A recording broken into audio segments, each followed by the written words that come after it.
우리가 살아가는 이 세상에서 공의로운 판단이 이루어지는 것은 아주 중요합니다.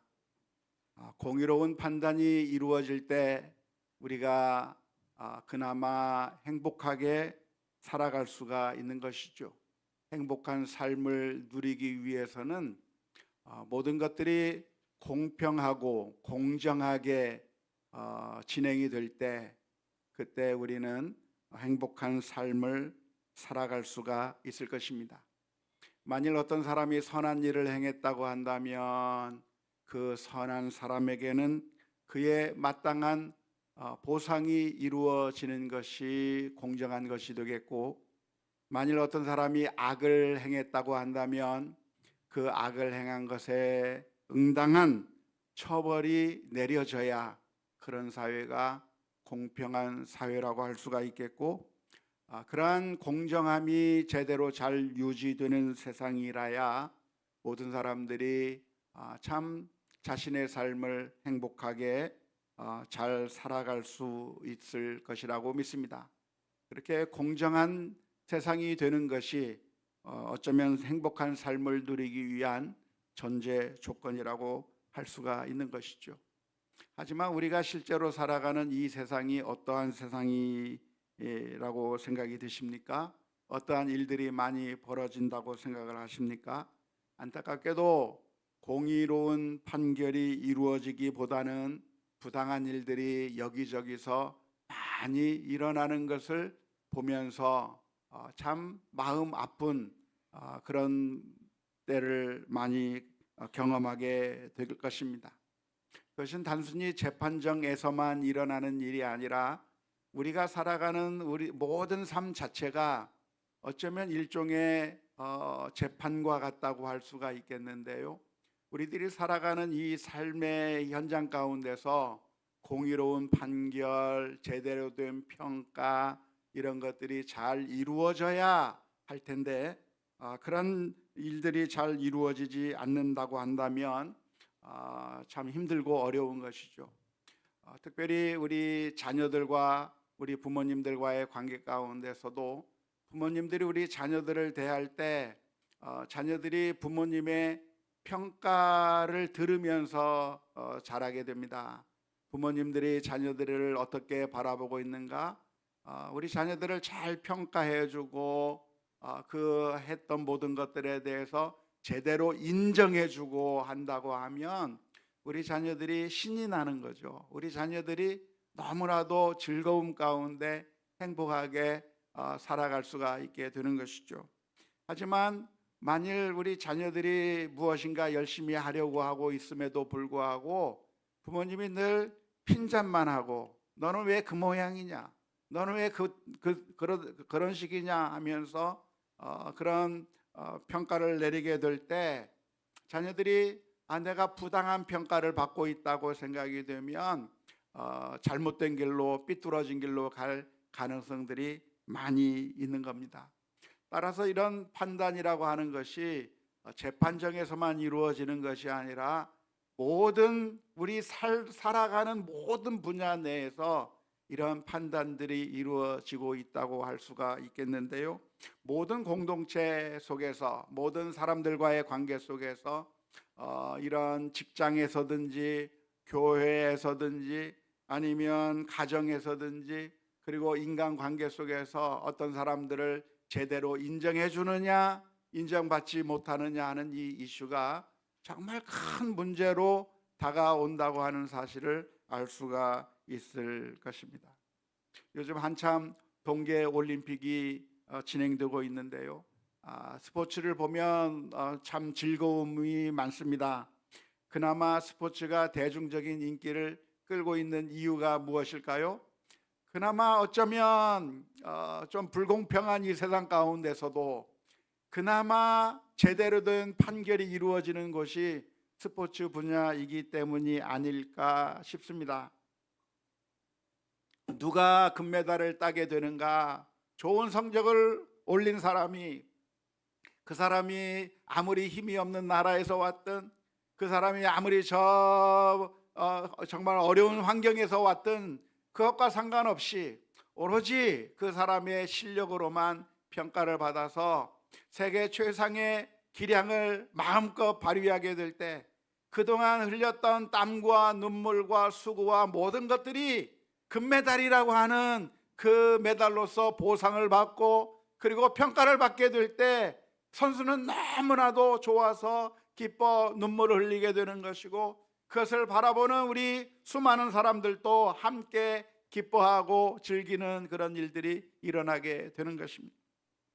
그런데 그런 스포츠계 내에서도 만일 평가가 잘못된다고 한다면 분노가 일어나게 되고 스트레스를 받게 되고 여러 가지 많은 잘못된 감정들이 나타나게 된다고 하는 것이죠.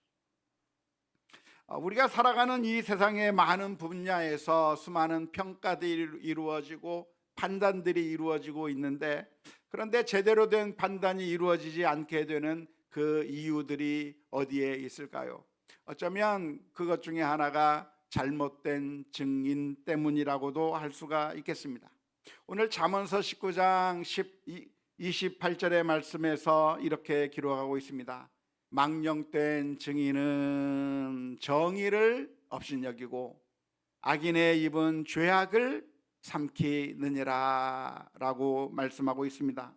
망령된 증인이라고 하는 말은 무슨 말이냐면 망령된이라고 번역한 이 말은 벨리알이라고 하는 말인데 쓸모없는 무가치한 사악한이라고 하는 그런 의미를 가지고 있습니다. 정말 사악한 증인은 어떤 사람인가? 정의를 업신여기는 사람이 사악한 증인이다. 정의를 조롱하며 비웃는 사람이 그 사람이 사악한 증인이라 이야기하고 있는 것이고요. 악인의 입은 죄악을 삼킨다라고 되어 있는데 원래 잘못된 것을 보면은 토해내야 정상일 텐데 먹지 않고 이건 못 먹을 것이라고 하면서 뱉어내야 정상일 텐데 악인의 입은 먹지 못할 것마저도 삼키면서 그래서 정의를 왜곡시켜버리는, 그리고 나쁜 짓이 일어난다고 할지라도 개의치 않는 모습들에 대해서 이야기해주고 있습니다.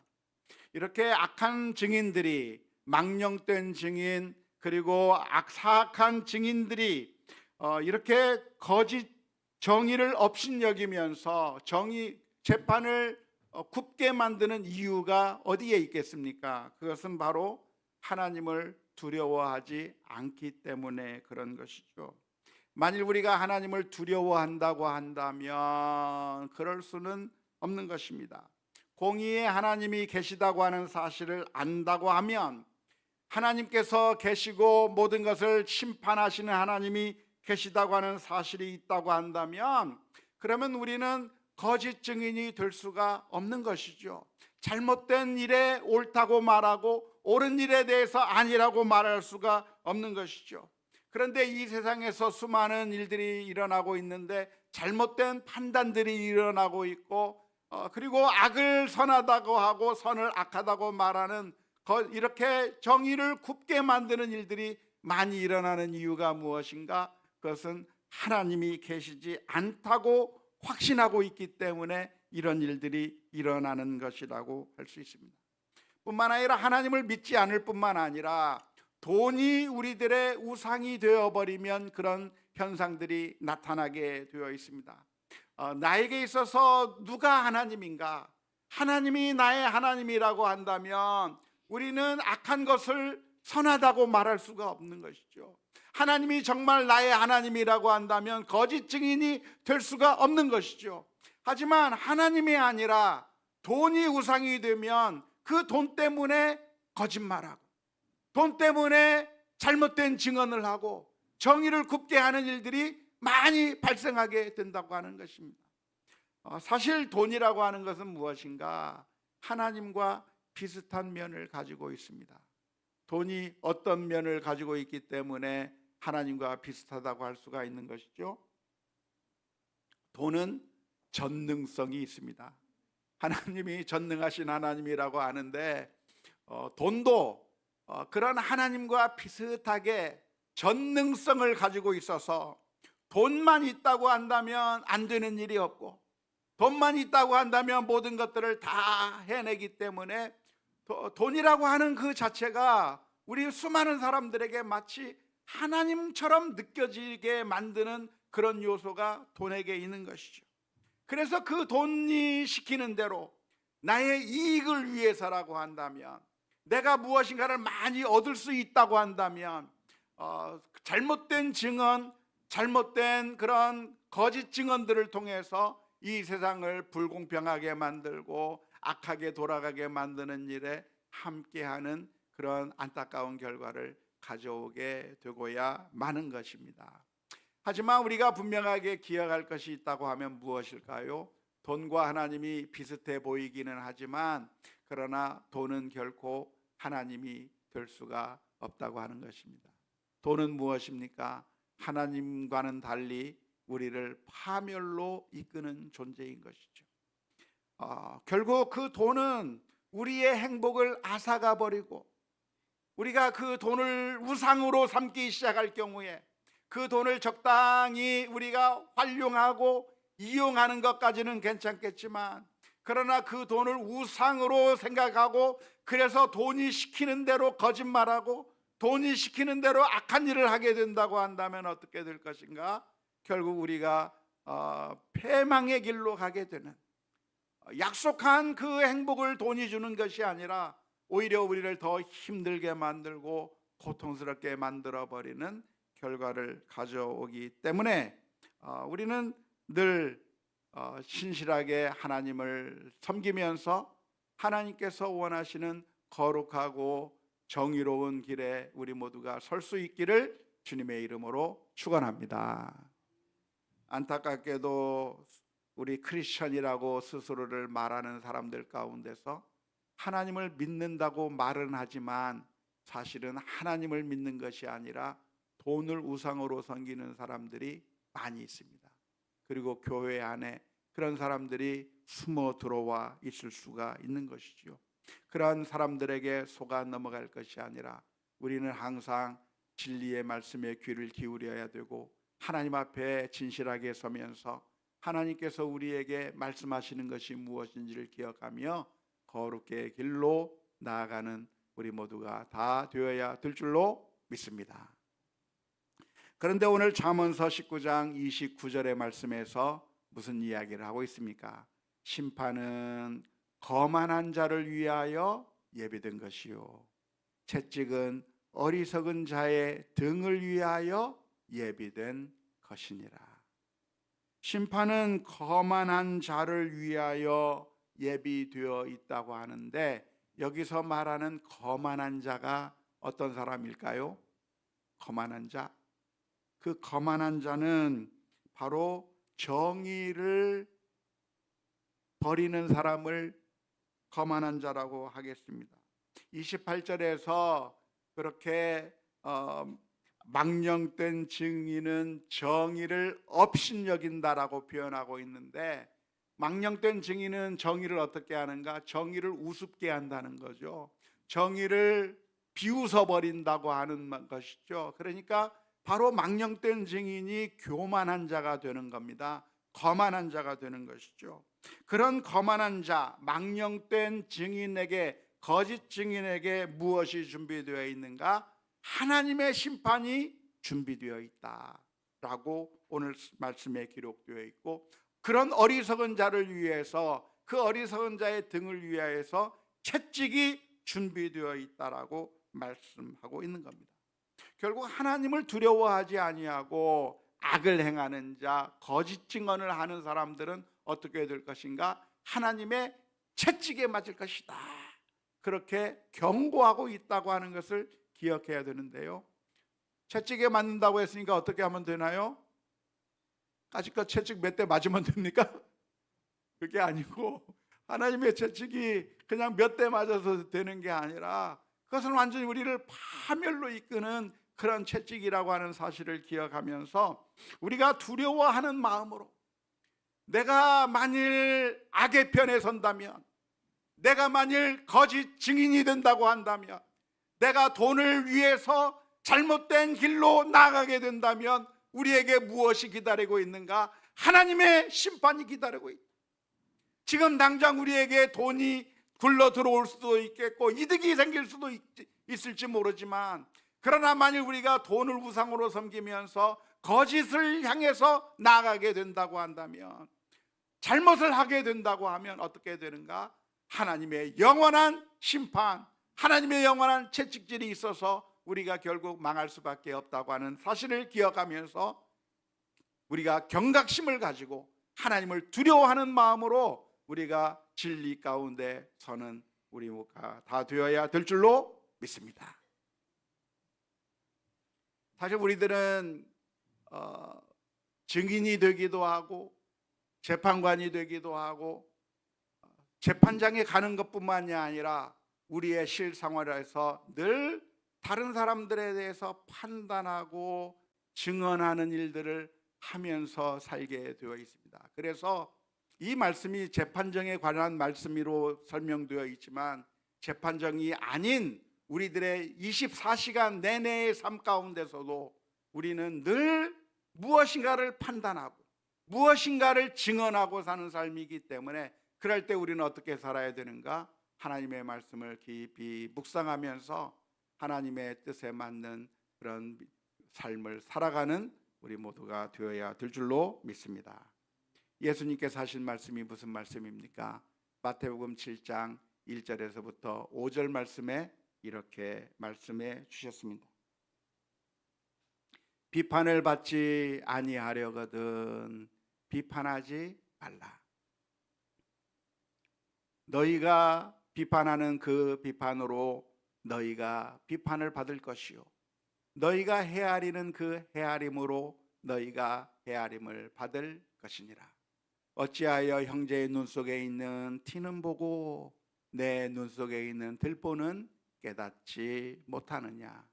보라, 내 눈 속에 들보가 있는데 어찌하여 형제에게 말하기를 나로 내 눈 속에 있는 티를 빼게 하라 하겠느냐? 외식하는 자여, 먼저 내 눈 속에서 들보를 빼어라. 그 후에야 밝히 보고 형제의 눈 속에서 티를 빼리라. 우리가 살아가면서 우리가 재판관의 자리에 올라갈 때가 많이 있는 거죠. 우리 자녀들을 보면서 부모님들이 재판관의 노릇을 할 때가 있는 겁니다. 같이 신앙생활하면서 신앙생활하는 우리 동료 성도들을 향해서 우리가 판단하는 일들을 하게 되는 것이죠. 우리가 직장생활을 하면서 이 사회에 어떤 일들을 하면서 늘 우리들의 마음 가운데 무슨 일을 하고 있는가? 다른 사람들을 판단하고 비난하고, 그리고 그 사람에 대해서 잘못된 말을 하는 망령된 증인과 같은 일들을 우리들이 할 때가 있는데, 예수님께서는 그런 우리를 향해서 무슨 말씀하고 있는가? 제발 그렇게 하지 마라. 왜냐하면 너희가 하는 바로 그 말대로 너희가 판단을 받을 것이다. 너희가 하는 그 말대로 너희가 심판을 받게 될 것이다 경고하시면서, 절대로 우리가 그런 악한 일을 할 것이 아니라고 말씀해 주고 있는 것이죠. 우리가 이 세상에서 하는 모든 말들은 우리는 그냥 아무런 생각이 없이 말을 내뱉고 있지만, 우리가 지금 이 세상에서 하는 모든 말들은 다 하나님의 심판대 앞에서 책망받을 수밖에 없다고 하는 것을 기억하셔야 합니다. 마태복음 12장 36절과 37절의 말씀에 내가 너희에게 이르노니 사람이 무슨 무익한 말을 하든지 심판날에 이에 대하여 신문을 받으리니 내 말로 의롭다함을 받고 내 말로 정죄함을 받으리라 말씀하고 있습니다. 그러니까 우리가 말을 조심하고 함부로 판단하지 말고 함부로 증언하지 말고, 그래서 다른 사람들의 마음을 아프게 하는 일들을 하지 않을 수 있기를 주님의 이름으로 축원합니다. 안타깝게도 우리 성도님들 가운데 많은 분들이 우리 청소년들을 바라보면서 청년들을 보면서 이런 말 저런 말들을 막 하셔요. 그랬습니까? 찔립니까? 양심에? 그러시는 분들이 많아요. 그런데 그 말이 무슨 말인가? 우리 청년들에게, 우리 중고등부 아이들에게, 우리 아이들에게 잘못된 판단을 주는 것이고, 잘못된 그런 증언을 하게 되는 것이고, 그래서 그 사람들의 마음 가운데 정말 고통스러운 그런 말들을 우리들이 하게 될 텐데, 그러한 것을 우리가 이해하지 못한 채 우리는 그냥 생각나는 대로, 어쩌다가 한번 봤으니까 할 말은 생각이 안 나고 무슨 말을 해야 될지는 모르겠고 말은 해야 되겠고 하니까 한다는 것이 꼭 그 사람의 마음을 아프게 하는 말을 꼭 내뱉어요. 너 왜 아직 시집을 안 가냐? 너 왜 아직 아기도 안 낳냐? 너 왜 아직 직장도 못 잡았냐? 얼마나 그게 아프요. 그 판단으로 인해서 우리 자녀들이 마음이 아프고, 우리 자녀들이 교회 못 나오겠대요. 우리 어른들이 자꾸 그런 말해서 나 이 교회 나오기 싫다고 그래요. 나는 아무리 생각하지 않고 아는 척으로 이야기했지만, 그런데 우리 자녀들이 그렇게 고통스러운 마음 가운데 있는데 우리가 하나님의 말씀을 잘 새겨서 들어야 될 줄로 믿습니다. 우리가 하는 그 판단의 말이, 우리가 그냥 무심코 내던졌던 그 말이 그 사람들을 판단하게 되고 마음 아프게 만들고, 그래서 무너지게 만드는 그런 일들을 하게 된다고 하는 사실을 기억하면서, 우리가 나이 한 살 더 먹으면 더 먹을수록 입을 굳게 잘 닫고 해야 할 말은 어떤 말을 하면 좋을까요? 너 참 예쁘다. 따라서 해봅시다. 너 참 예쁘다. 너 교회 나오는 건 너무나도 반갑다. 그런 말을 해주시오. 하지 말아야 될 말. 너는 살 언제 빼니? 넌 직장 붙었니? 너 시험 본 거 합격했니? 애기는 왜 안 낳니? 그런 말 하지 말고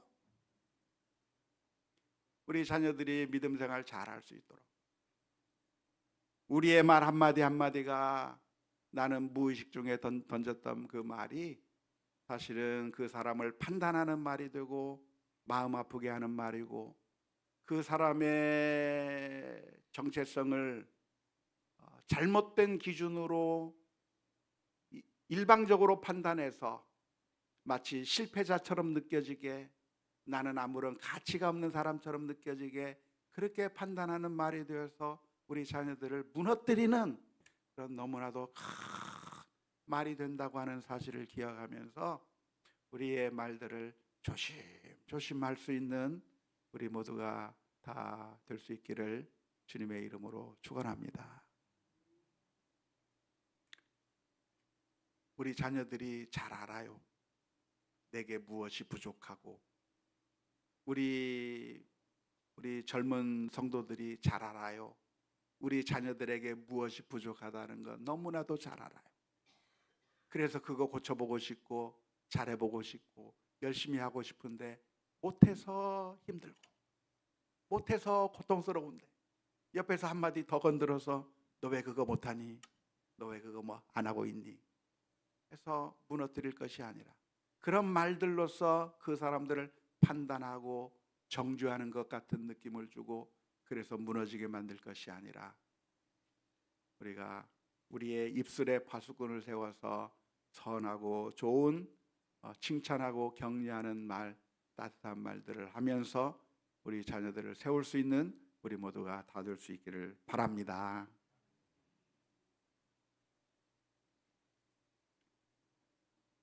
그래서 오늘 이 말씀은 무엇인가? 그런 잘못된 증인들, 잘못 판단하는 자들은 어떠할 것인가? 하나님의 채찍이 있을 거라고 하는 사실을 기억하면서 우리가 경각심을 가져야 한다고 하는 말씀이 첫 번째 의미이고, 이 말씀의 두 번째 의미는 우리가 그런 말을 들었다고 한다면, 사람들이 나를 무시하는 말, 사람들이 나를 제대로 인정하지 않고 선입견에 따라서 우리를 판단하는 말을 나에게 해주었다고 한다면, 그런 말을 우리가 실제로 듣게 되었다고 한다면 우리는 어떻게 할 것인가? 오늘 이 잠언서의 말씀을 보면서 그렇게 잘못 말하는 사람을 향한 하나님의 심판이 있을 거라고 하는 사실을 기억하면서 우리가 절망할 것이 아니라 위로와 소망을 발견할 수 있기를 주님의 이름으로 축원합니다.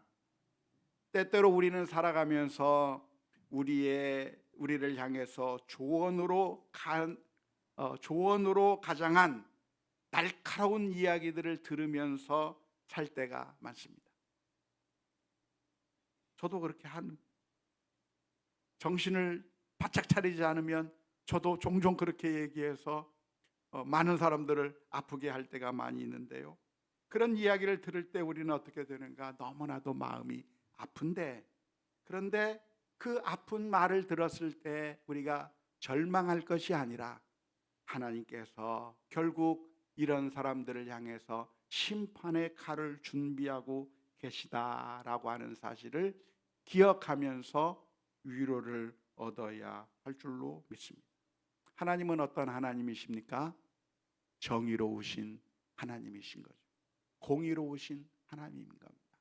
우리 인생들은 조금만 바라보고 전체를 바라보지 못하고 그 일부분만을 바라보고 그 일부분에 대해서 비난하고 일부분을 보고 책망하는 게 우리 사람들의 연약함이지만, 하나님은 어떤 하나님이신가? 모든 것을 다 바라보시며 우리 인생을 외모로 보시는 것이 아니라 우리의 심령의 깊숙한 곳까지 꿰뚫어 보시는 하나님. 사무엘상 16장 7절의 말씀에서 기록하고 있는 것처럼 여호와께서 사무엘에게 이르시되 그의 용모와 키를 보지 말라. 내가 이미 그를 버렸노라. 내가 보는 것은 사람과 같지 아니하니 사람은 외모를 보거니와 나 여호와는 중심을 보느니라. 사람들은 내 전체의 모습 가운데서 하나만 보고 일부분만 보고 왜 그렇게 인생을 사느냐고 우리를 함부로 넘겨짚고 비난하게 되겠지만, 하나님은 그 하나만 보시는 것이 아니라 전체를 보시는 거예요. 그렇기 때문에 하나님께서 누구를 선택하셨는가? 다윗을 선택하신 거죠. 다윗은 어떤 사람이었습니까? 그 집안의 정말 막내와 같은 아이로서 그 어린 꼬마 아이가 양만 치고 다니는 그런 모습을 보여줄 때 저 아이는 내놓아서 어디에 쓰겠는가? 무슨 큰일을 하겠는가? 그저 양이나 치고 마는 그런 목동 정도로만 생각하고 있었지만, 하나님께서는 그 모습만 보신 것이 아니라 그 마음의 중심을 보시고 하나님의 마음에 합한 다윗의 모습을 보시면서 그 다윗을 선택해 주셨던 것처럼, 하나님은 이 세상 사람들이 우리를 바라보는 것과 다르게 사람들은 우리의 키가 얼마냐, 우리가 얼마나 잘생겼는가, 우리가 얼마나 많은 돈을 가졌는가, 우리가 얼마나 많은 업적을 누렸는가, 그것을 바라보면서 우리를 평가하지만 하나님은 무엇을 바라보시는가? 우리의 심령을 바라보신다고 하는 사실을 기억하면서 위로와 평강을 누릴 수 있기를 주님의 이름으로 축원합니다. 예수님께서도 무슨 말씀을 해주셨습니까? 요한복음 8장 15절의 말씀에 너희는 육체를 따라 판단하나 나는 아무도 너희처럼 육체를 따라 판단하지 아니하노라. 나이는 너희들처럼 그렇게 겉모습만 보고 판단하지 않는다. 나는 사람들이 바라보는 것처럼 겉모습만 보고 판단하는 것이 아니라 우리 주님께서 우리의 중심을 바라보신다고 말씀해 주고 계시고, 하나님은 어떤 하나님이십니까? 은밀한 가운데 보시는 하나님. 사람들 앞에 굳이 내놓고 사람들한테 떠벌려야 그래야 인정하는 하나님이 아니라, 하나님은 우리가 은밀한 가운데서 행한 그 선한 일도 바라보신다고 하는 사실을 기억하면서 위로를 얻어야 될 줄로 믿습니다. 우리는 천국의 소망을 가지고 삽니다. 우리가 마지막 날 천국에 가게 되면 어떤 일이 있을 것인가? 계시록 21장 3절에서 4절 말씀에 내가 들으니 보좌에서 큰 음성이 나서 이르되 보라 하나님의 장막이 사람들과 함께 있음에 하나님이 그들과 함께 하시리니 그들은 하나님의 백성이 되고 하나님은 친히 그들과 함께 계셔서 모든 눈물에서 눈물을 그 눈에서 닦아주시니 다시는 사망이 없고 애통하는 것이나 곡하는 것이나 아픈 것이 다시 있지 아니하리니 처음 것들이 다 지나갔음이로라. 이 세상 사람들이 나를 인정해 주지 않아도 하나님께서는 우리의 슬픔을 아시고 우리의 억울함을 아시고 마지막 날에 우리들의 눈에서 눈물을 닦아 주실 거라고 하는 사실을 기억하면서 이 세상 살아가는 동안에 사람들이 우리를 무시하고 인정해 주지 않고 우리들을 그냥 하찮게 본다고 할지라도 거기에 우리가 시험 들고 주눅들 것이 아니라 우리를 가장 소중하게 보시는 하나님, 우리를 가장 소중하게 보시기 때문에 그 아들을 십자가에 내어주시기까지 사랑하신 그 하나님을 바라보며 믿음으로 승리하는 우리 모두가 다 될 수 있기를 주님의 이름으로 축원합니다. 우리 함께 같이 찬양했으면 좋겠습니다.